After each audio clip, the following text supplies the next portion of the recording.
bafethu asiqale sibe sikhuluma le ndaba le. My Brother's Keeper on Mzansi Magic iqale namhlanje ngo 7:30. Ingenele iGomora esanda kuphela on this past Friday the 19th. Let's go.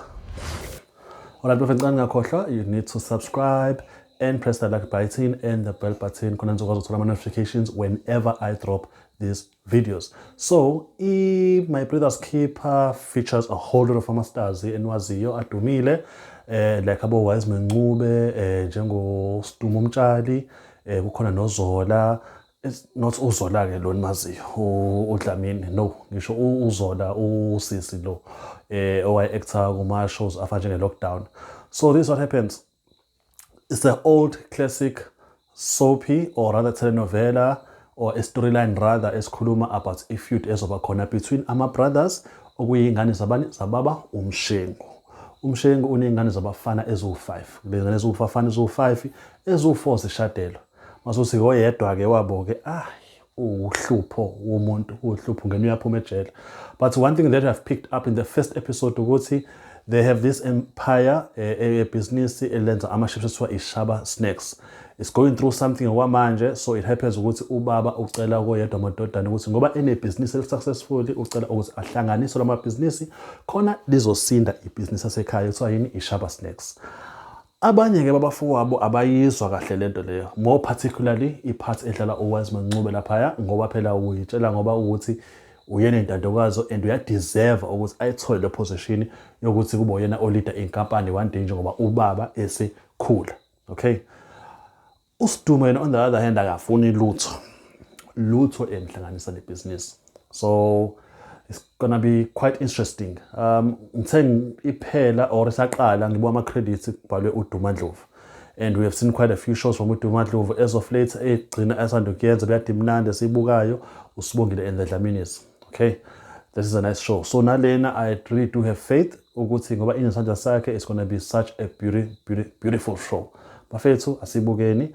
I really do have positive things about it. Asibona first season yakho ukuthi izohamba ezigcinephi, and ihlandisa yonke into. Ngiyabona some abafethu lapha nabanabafazi abakhuluma isiSuthu, abanye amaXhosa. So I think yonke into ihlanganisiwe. It's a beautiful show. Let's give it a shot. A new reality show just started at Showmax namhlanje. It is called Bae Beyond Borders. So this is how the story goes. Good show.